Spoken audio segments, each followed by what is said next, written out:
Hi and welcome. This is another episode of I Wasn't Taught That, a show that explores experiences and life lessons that shape and empower us. Borrowing from everyday life and the people around us, we'll seek to highlight life's nuggets that we can learn from and build upon. I'm your host, Robin Kiplangat. Karibuni. Check mic 1 2 1 2. Niko na ile nini ya kubreak glass, tunataka hiyo ndio tu ama whip.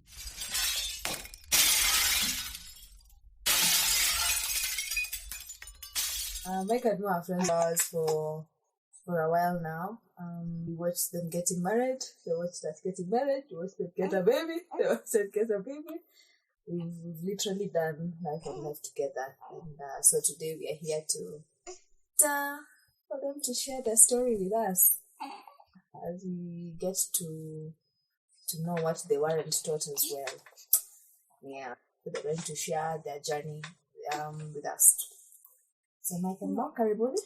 Sanda. Thank you very, very much. That journey is a long one. Do you even have the time for it? You can feel the stuff of the journey. It's a very, very long journey.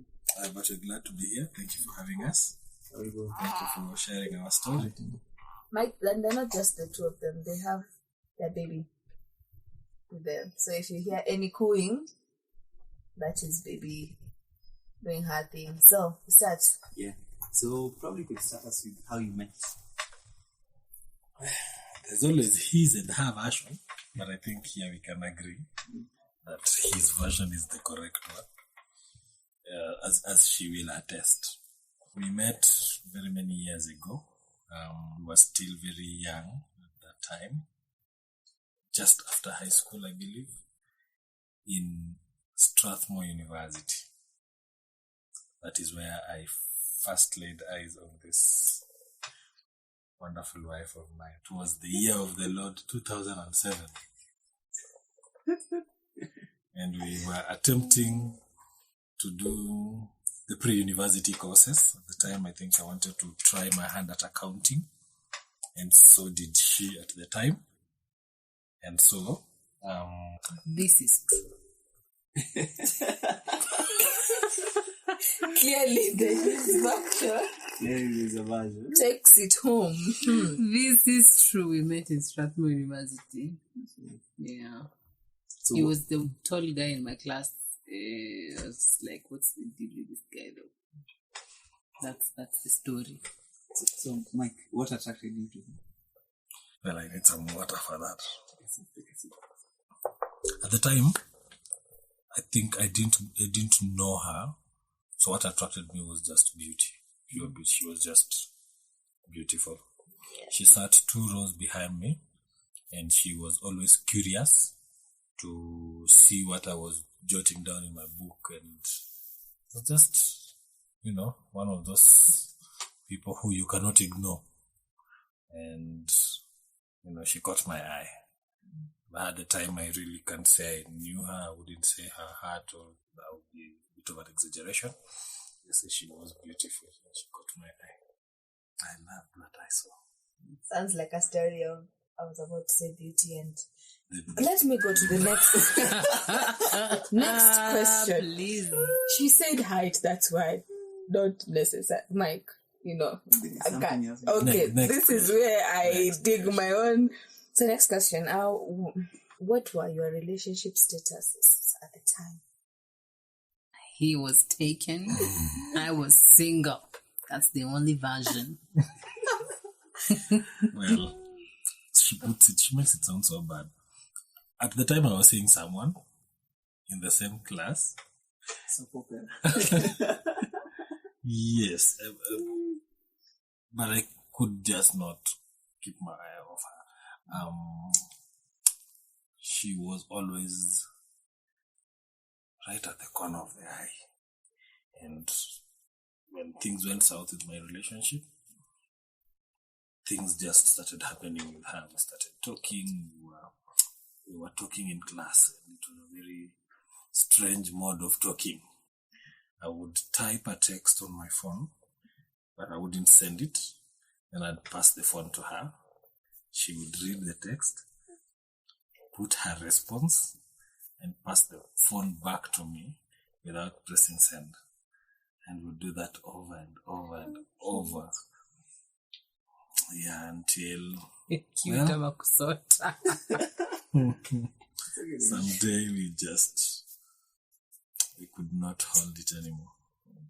Speak for yourself, nigga. The SMS? I could not hold it anymore. Yeah. This is just for clarification. Did Mo have any part to play in your No, she did not. Engagement going in south. your engagement No, going she did not. engagement situation? That was actually just me. I was actually just quite foolish. Looking back and thinking back why we broke up, I dared her. I told her I could put her back in the box at will. Like, if we broke up today, I could still do it and she would still fall for me. And so she dared me. She said, go for it. And I was like, cool. And we broke up. And that was it. Wow. Box and all. Yeah, Quite confidence. foolishness of a young man. Foolishness of a young man. Okay. So, now that you're married, between then, when you first met, and now, and before you got married, how long was it? How long did you guys date? Sorry, we dated for... The total time frame between then and the time we got married was about 13 years. Yes. But in those 13 years, I can't say we dated for 13 years. A lot happened. Okay. Could you describe what a typical date would be like? Then or now? Then. Still Our in that typical city. date then. Yeah. We were young and in love and foolish and also broke.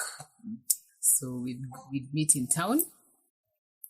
We'd go to Tuskie's, a certain Tuskie's that is, where was that Tuskie's? Beba. Tuskie's Beba. Opposite City Market. Yeah, it's still there till today. We'd buy soda and cupcakes. And then, after buying soda and cupcakes, we'd walk to Arboretum. And walk.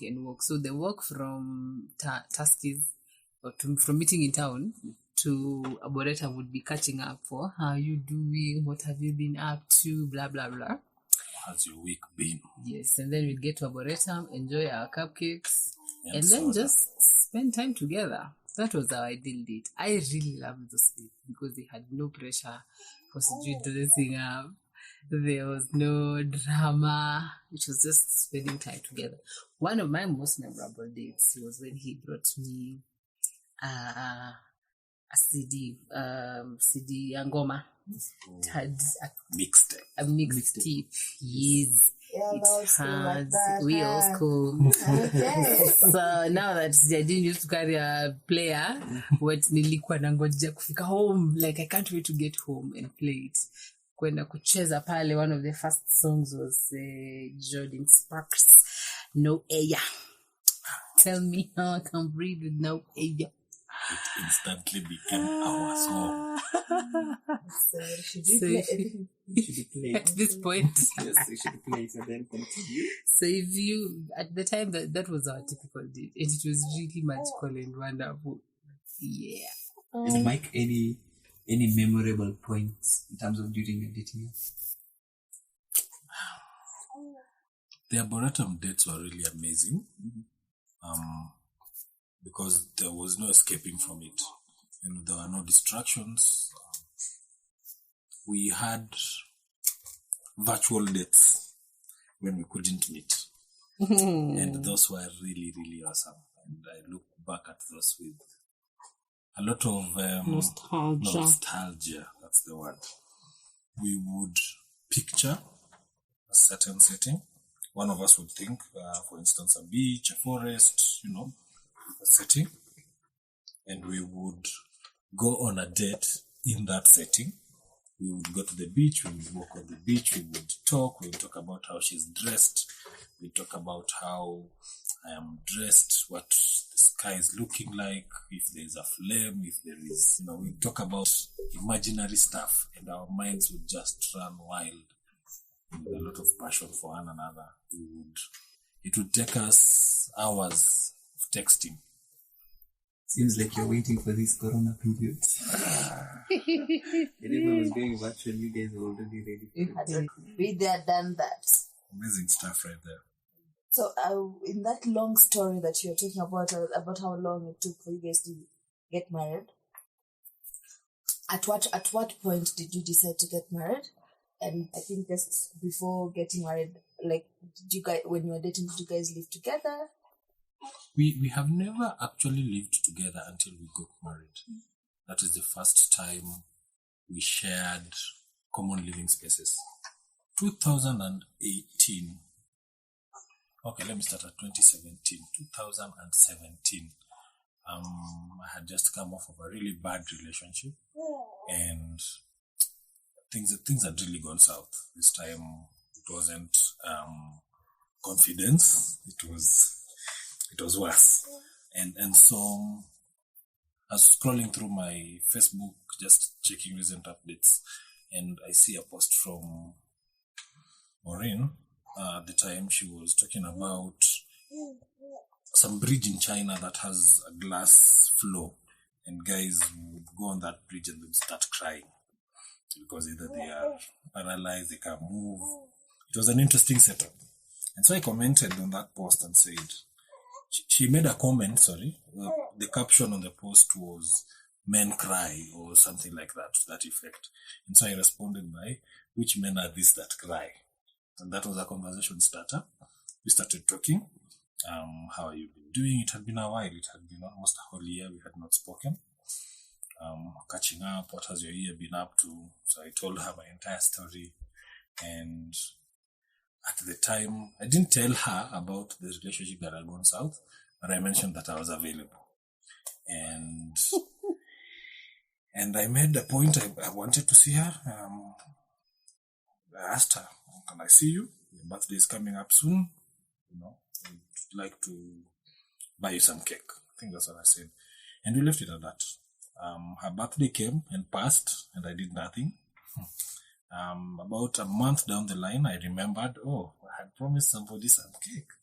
So I reached out. I'm like, "Would you be open?" I was in the same area code as her at that time. I asked her, "Would you mind to share cake?" She said, "Sure." So at this point, we had been dating on and off for a while, and I was actually tired. And in my mind, I was going to break up with her over her birthday cake. Yeah, that's really stupid now that I think of it. But that was the plan. So I didn't put any effort to it. I said, I'm going to wing it. I'm going to tell her, it's been real knowing you all these years, but you have got to let go of me right now so that I can move on. You have a very strong hold of me right now. So I went to work that day. We were meeting in the evening. So from work, I went to town. I arrived in town. I was looking very dusty, very beat, sweaty. My shirt was, a typical after work young man. You're not smelling the greatest. You're not looking the greatest. I really did not put any effort. This is true. When I saw her, yeah, we need to take a good pause. Everything just, I forgot what I had gone there to do. I was tongue-tied. I lost words. I lost direction. I was, "Hi, Your Majesty. Where are we going? What do you want me to do for you today?" And so we got into a conversation, and by the end of the date, I was asking her for a second date and a third date. Wait a minute. So it happens that when you had that conversation on Facebook that you are still available, you guys at the point were not together. No, we were not together at the time. And then, so you're coming for her birthday to break her? Kama nani? So you're coming to her birthday to tell her, let me go because we've been at it for a long time? Yes, so there's a part of the story that we skipped. Yes. And which is quite lengthy, but I'll try and summarize. So the time we met in Strathmore, it was pre-college, and therefore I wanted to go to college. The college I applied for very many reasons, was in a different town, was in Kakamega. She remained in Nairobi. So distance took a toll on us. We tried keeping in touch during the first few months, but things could just not, work out very well. And therefore, we drifted apart. In Kakamega, I found someone, I think we began dating. And I think in Nairobi as well, she started dating someone else. After college, I came back to Nairobi. And that is when now my relationship with that person went south. As I'm going through my Facebook, I find her post. And we begin talking. At the time, I think we spoke about that post. But then the conversation naturally would develop into other things. How have you been? What are you doing these days? Where are you? Find that, I'm in Nairobi, you're in Nairobi. Cool, can we meet? Let's go have a cup of tea. Yeah, I'll come get you birthday cake. So between the post and the birthday Celebration. date, you guys had gone out for coffee. No. Just talking on over the phone. Yes. So over this 10-year period, yes, as much as I had moved on with someone else, I was still anchored. The standards she had set for me were very high, and I have not found till today someone who has matched or beat those standards. And therefore, she had a very strong hold on me. I would try to move on, but whatever relationship I got into, I would self-sabotage because I was looking for her in someone else. That was a very unfair thing of me, but which ultimately kept us together. Yeah. You really didn't want to get confused. You wanted... I wanted to remove the anchor. You are ready to remove the anchor. Yeah, I wanted to remove the anchor so that I would be free to move on and some sort of closure. So when I asked her, she was very kind and said, sure, let's get some cake. But she had other intentions. When she came, she was dressed to kill. She was looking younger than I had seen her the last time. She was... just left me speechless. I don't even remember what we ate. What was she wearing? Do you remember what she was wearing? I remember she was wearing heels. Yeah. She was wearing a blue dress. Black. Heels in the black? Blue, black. Navy. The difference is the same. The difference is the same. We'll give it to the man, at least he was close in the neighborhood. So, Mike mentions that he went to Kakamega. How was the experience when he left? Now post-college, post-Strathmore. It was terrible because we were hoping to be in the same campo in KU. We had even going to apply for KU. So when he left, I was like, now what? But we talked about it before he left. We were like, we'll do the long distance thing. We'll talk every day.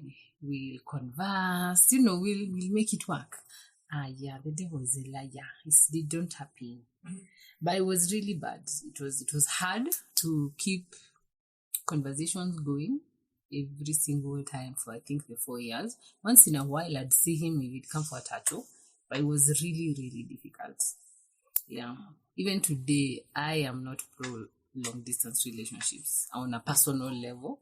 So even today, I keep telling him, if you get a job in SA or even here in Nakuru, friend, we are going. We're not leaving me here. Yeah. In the Mbuki during your campus days? There was moments, but no. They're not that often. No. Let's just say they were non-existent. Then again, it's Mike in campus, not Mike now. Since I am Omoka. So Yeah, Mike remember was that in time campus.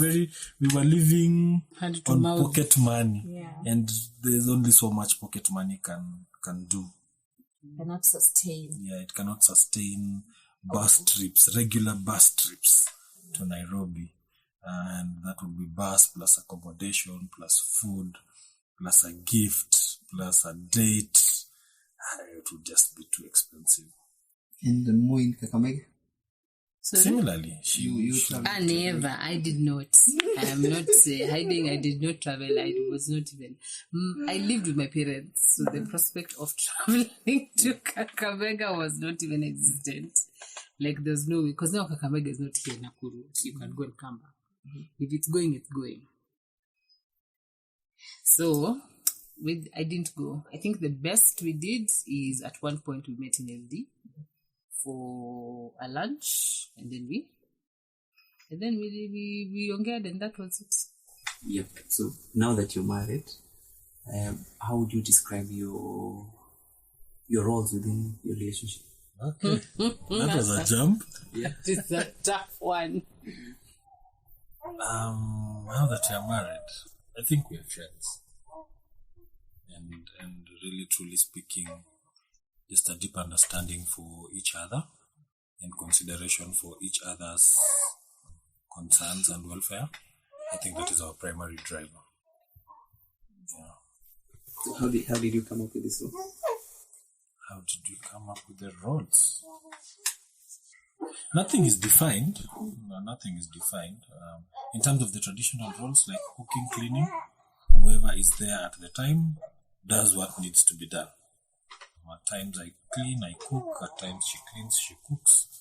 So again, it just goes back to convenience and consideration for who is there and who can do it best.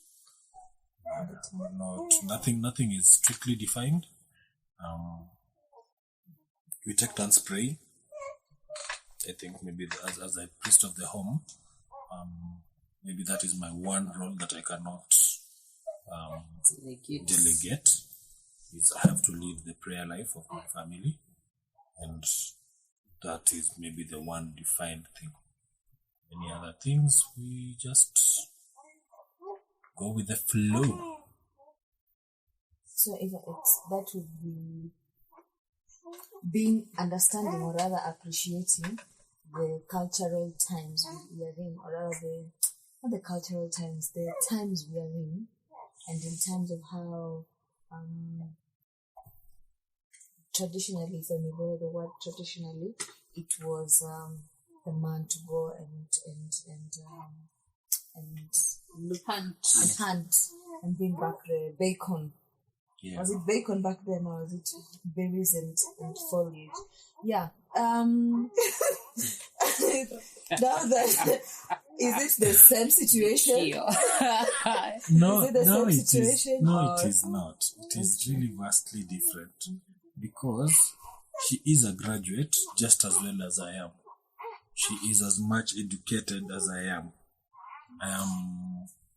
She's done, I think, even more courses than I have. I think post campus, she's gone back to school. She's an educated woman. Yes, and therefore she can bring more to the table than limiting her to house duties and being a housewife.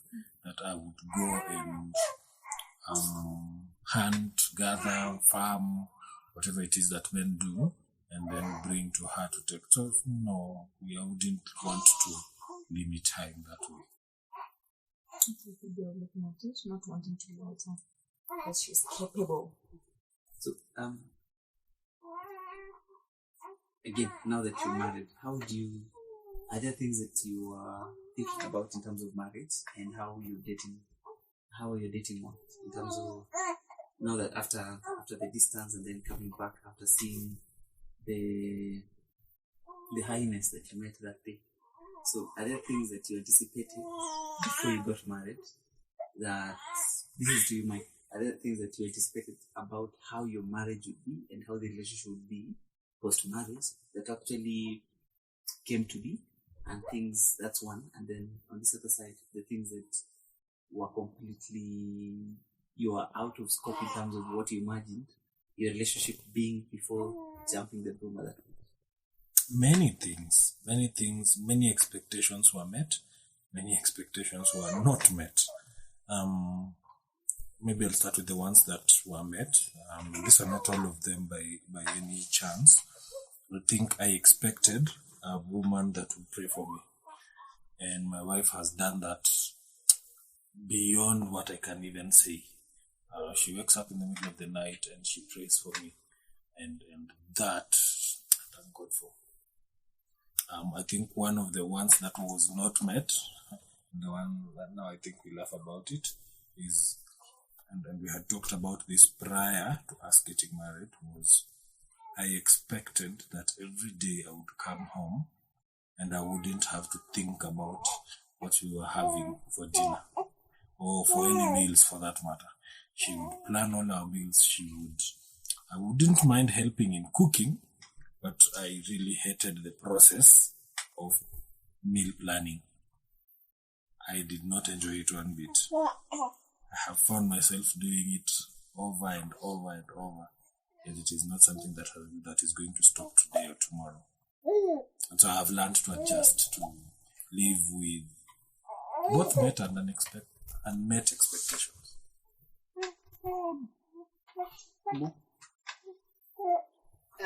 Met expectations when I was getting married. That is still there. A lot of my ideas about how to be a wife were defined by my parents. And so my dad was away a lot. And so I knew that one of the things that I am to expect is that a man is away a lot. But Mike is a very present husband and father, which is very amazing. And it sort of has surprised me. I really enjoy spending time with him. I wonder to myself, mother alikuwa anaishiaje kama mzee hayuko, you know. What will I do without him? Okay, Mike, we got Oh gosh. In terms of expectations that have been met during dating and have continued to be met, Mike is a very kind and sweet person, and that continues now, then and now. Hopefully it does not end. He continues to be kind and sweet. So yeah, that is for me. Yeah, along many others, of course. The expectation that now you're the mother of the home, so you need to take care of the home, blah blah blah. Now those ones I have done. Yeah, at least to my best, because also yeah. So, are there, what would you say would be the source, or rather would be the cause of your arguments? What are your arguments mostly? Like the major arguments that you have. This is making an assumption that you argue. We do argue, sometimes silently. We argue silently. But the major cause of our arguments, and I guess for many married people, is unmet expectations. I expect 1, 2, 3. I do not communicate those expectations, and therefore my husband has no clue where to begin. And then I get angry when he doesn't do or meet my expectations. That's where it all begins. So even as we're resolving, if you're starting with, what were you expecting? I didn't know. And so now learning even to communicate expectations. That's the biggest cause. What would you say is? I would say communication. Expectations, I feel like it's secondary. I think we are still learning to communicate, because I think we are all evolving beings. And as we evolve, our modes of communication change. I expect that my wife is changing with me. And therefore, if today I did not like orange juice, I do not expect that tomorrow I have to remind her that I dislike orange juice. Therefore, if she served me orange juice, then I would be angry, I would be cross, and that would probably lead to an argument. Why did you serve me orange juice? So it could be in the very small things, the nitty-gritties of life. It could be something as major as finances, but I believe the bottom line is it's communication, at least for us. Something that we're working on. Now that you brought up the issue about work, about finances, and earlier on you had mentioned that you both work, right? So how does work impact your lives? Very interesting. We got money. That's how work impacts our lives. We got money. Okay. But by no means does she mean that we are rich or far from it. We are grateful. You're not where you are, but you're not where you want to be.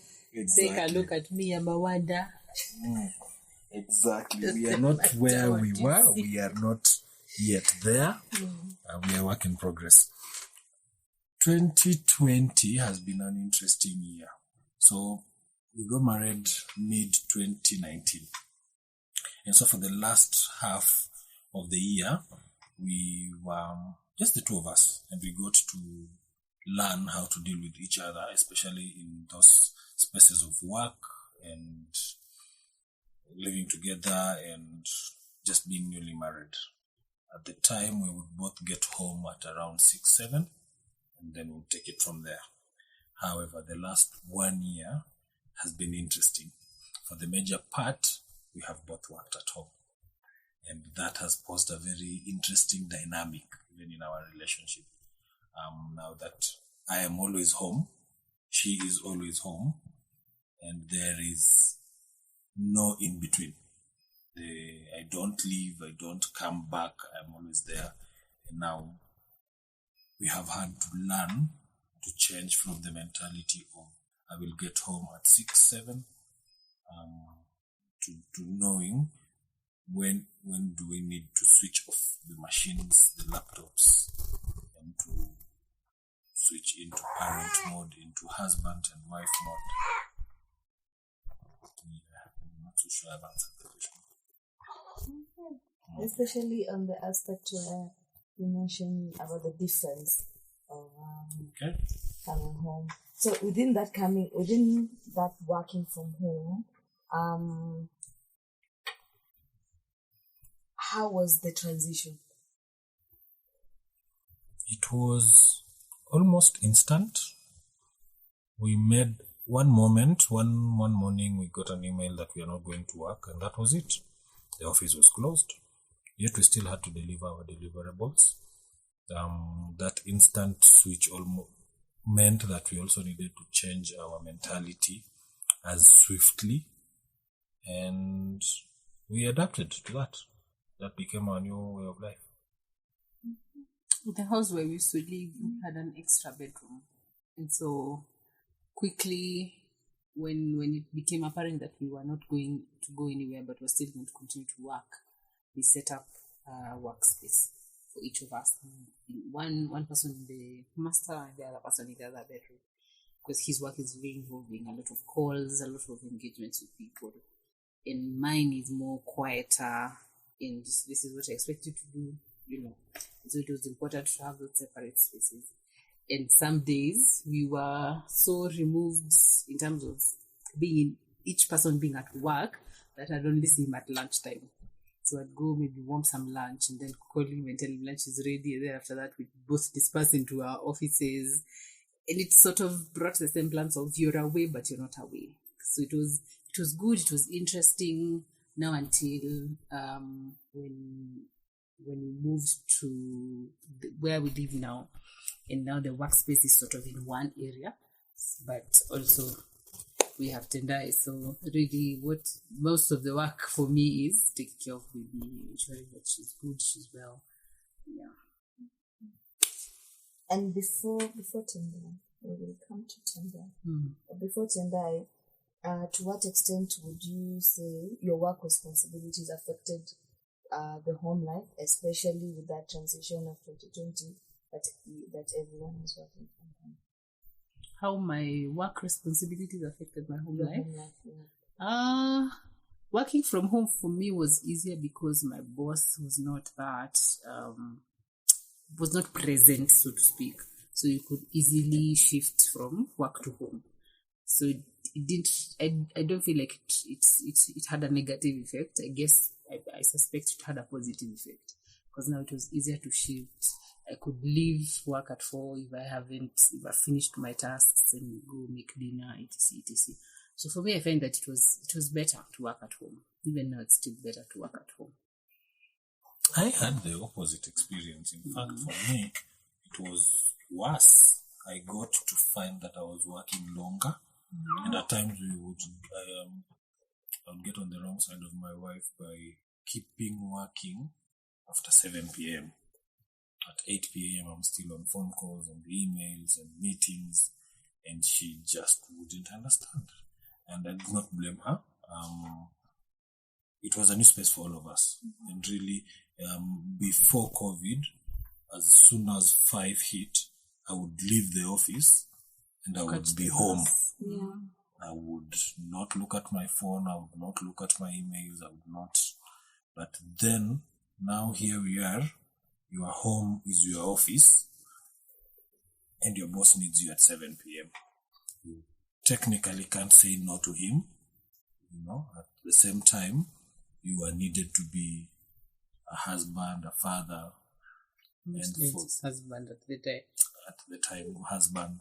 It became very strenuous at least for myself, to switch between the two roles. Took a toll on us for a minute, I would say. But we learned how to get along. I quickly learned how to say no to past hours meetings. I learned how to switch off my phone, put it on silent, and anything that wouldn't be closed by normal business hours would just wait till the following day. Nothing would get broken. So we are at a good place. We are. Right.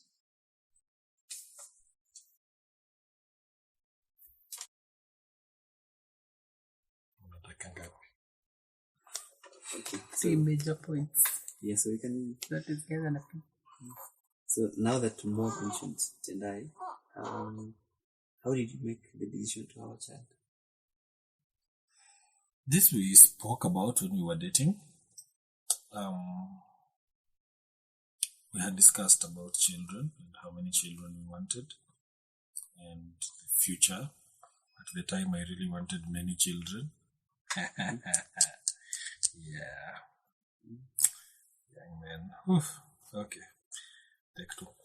At the time, I really wanted many children. I think I had talked about maybe like 6 or 7 children. Having come from a small family, I really wanted a large family where there would be a lot of interactions between brothers, sisters, and having been married now, I would have a different mindset. My mentality has totally shifted. But it is a conversation that we had long before we got married. We had decided we wanted to have children, biological children at that. Yeah. So when we got married, it was just a matter of time. How has Tendai changed? She has turned it upside down, to be truly honest. What's upside down for you? Downside up. Yes. 3 things. 1, we used to do date nights every 2 weeks. Now date night is leo ni date night, baby. Because now you have to take care of the baby. A while ago, and number 2, when it was just the 2 of us, we could do anything. We could go anywhere. We could come back home anytime because it's just travel. We could travel because now you're just the 2 of you, and you're making plans for. If you leave work on Friday, we can go on Saturday, come back on Sunday at 11 p.m. So we just sleep and go. You can make plans, and we used to make plans together. Now when you have Tendai, you make plans considering a child, considering a lot of other logistics. By the time you're in the middle of making that plan, you're like, matukai to home. Is it necessary? Is it necessary? Must we go? Must we go? We have a mod, so we don't need to do anything. So it's just like, matukai home. That's the second one. And then the third one, now, when it was just the two of us, with, the proverbial looking into each other's eyes, tuko tu hapa. Unataka nini, mi nataka nini. It's just the two of us. So your discussions, your love, so to speak, is for the other person. Now with Tendai, you wake up in the morning and you have to attend to a little child. Now, I now have shifted from just wife to wife and mother. And that means a lot of things have shifted in my life, which means I have to divide my attention between what my husband wants, who is more urgent, who is crying at the time, who is fasting more. Just to be clear, the husband does not cry. And at the moment, Just to be clear. Whose needs are more urgent now? But the new role of parent changes how you relate with how I relate with my husband, because also now our conversations are now, what about Tendai? By the way, Tendai, this, Tendai, that. It's changed a lot. But that said, with those three things, I also believe, and I have seen it bring us closer together. Because now we have to agree about the smallest of decisions in terms of our marriage and Tendai. We cannot have shifting opinions about anything. Previously, like if you'd go to a restaurant, or as a couple, you go to a restaurant, you can eat different foods and it would be okay. Now in the house, I don't have time to make different foods, or I don't have time to. We cannot be of different minds about anything, about how we parent and about how we go about our marriage, about our devotion life, about anything. We cannot be of different minds. It has really taught us to be of one mind. And most of the time, honestly, when I don't agree, I just submit to Mike's authority. Because I'm like, he's the head of the home, just as Christ is the head of the church. And even if I don't agree, I submit to his authority. Most of the times, actually all the times when I've submitted, I've seen God work it through. And the reward of submitting has been really amazing. So it has brought us together. It has turned our marriage upside down in a good way, some other crazy ways. But it has been quite an experience. It's going to be 3 months in a week. We have kept a little human alive after. Yeah. Initially, it was a big toll on us because I think immediately Tendai came into our lives, all our attention focused and shifted towards her. Mm-hmm. And we sort of forgot about each other. Mm-hmm. We recently got to that discovery that we have sort of neglected one another, and therefore now we are taking some primary and making deliberate decisions to be mindful for one another. We are reviving Date Night. Yeah, we shall announce that on YouTube. The link is on your screen. Below. We are reviving a lot of other things that we have been doing together to just keep us in love with one another. At the end of the day, I keep reminding my wife that once Tendai and her brothers and sisters, however many we shall be blessed with, get to the age of 18, it shall just be the two of us. Mm-hmm. And we do not want to be strangers at that time. 18 years from now, I do not know what her favorite color is. And, she doesn't know that I'm a Luya man who likes tea. That would be catastrophic. Therefore, we need to keep the fire alive even today, even with the child. Okay. Her not knowing that you're a Luya man that makes this catastrophic. Just saying, that one anyway. It is the catastrophic adjective that is anyway that not has been noted. I'm sure Maureen has noted that, and by God's grace it will not happen. That you will know. Tea will overflow in our household. Yes, as it is. It should be. Yeah. So I think before we get to the last question, because also children have to be fed, and Gotta go to bed. And this is the food. Yeah, so I think something to note, Mike mentioned something interesting that about YouTube. So Mike and Mo have a YouTube page, or is it just Mo? It's just Mo. So Mo has a YouTube page. Channel. Channel. A YouTube channel. Mo, would you like to talk about the YouTube channel? Because I feel like there was so much when we talked about submitting, and I'm sure there is more to it. You know, there's more to it. So if in case you'd like us to discuss about it here as well as on her YouTube channel, please write note it down, put it in the comment section. But Mo, would you like to tell us about your YouTube channel and what you share there before we get to the next question? I have a YouTube channel called This Is Life with Mo. Started it last year, just to be able to share some of my experiences in life, some of the things I have learned. I am a counselor, and even to give people the opportunity to talk about some things that they are going through, and to know that whatever it is you're going through, you can overcome it. And that is what my channel is about. Go over there and subscribe and like and share whatever video pops up to you. I'd recommend one specific one that's called Forgive Yourself. That's one of my best videos, because each one of us needs to forgive themselves for whatever it is that you're holding yourself against. So kimbia pale, subscribe. Okay. So what do you guys do for fun together? We do a lot of things for fun. Just three. Just three. Okay. Yes. The top three. One, I think we cook together. Oh. We do enjoy cooking. We enjoy the time we spend together in the kitchen, putting a meal together. The conversations around it are just. That's one. That's one. Oh, sorry. There's cooking. And having conversation. Okay. Okay. The other one is the darkness within confines. No. Scratch that. I would like that to be stricken off the record. Okay, let us leave that one for number 5, 6, 7.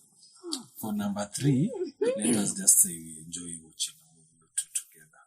Some evenings are just chilled. Listening to jazz.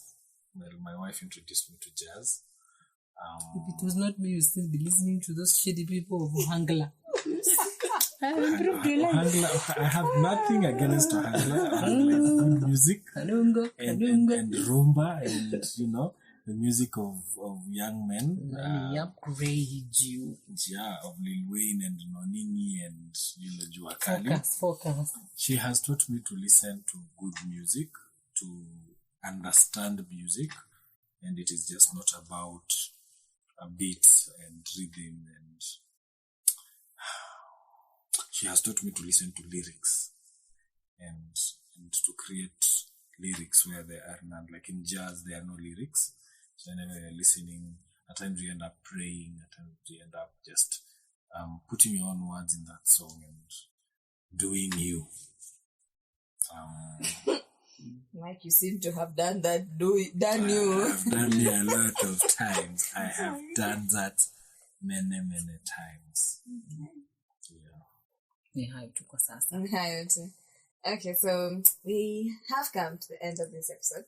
However, I know in this conversation there are a lot of things that we have touched on that might require episodes of their own. Yeah. Like the long conversation about the 10 plus years, 13 years dating period. I mean, it would be nice to know like how really it played out. And I'm sure there are other people who would want to know, and so as to maneuver a similar situation.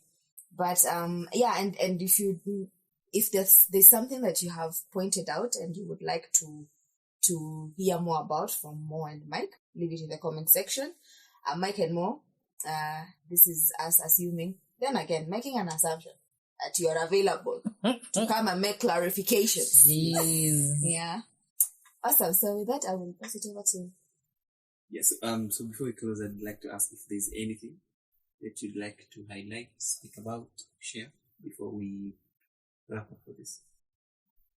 I would say I'll talk about the power of sharing, and what you guys are doing on this podcast is really, really amazing. I have come to find that a lot of life's experiences are best when they're shared. I am part of a program in our church. We call it Man Enough. Google it, you'll find it. It's really awesome. In that program, men do share their stories. And the one constant thing is that that we have come to learn over doing the program for a couple of years, is that men do not have avenues for sharing and for talking. And therefore, you do not end up learning from another man's mistakes. You have to learn from your own mistakes, which is very expensive. Now, the bit of sharing is what I bring to the table, that I want to share my experiences, my lessons, whatever I've gone through, what I have learned, so that if there is anyone who is going through a similar thing as myself, or different context but same scenario, that they would learn and either avoid the pitfalls of life or make better informed decisions. So it's all about sharing. And thank you for this space.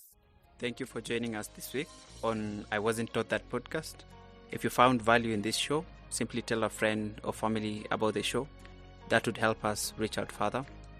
We'd love you to subscribe, rate, and give a review on iTunes, Stitcher, Spotify, or really wherever you get your podcast.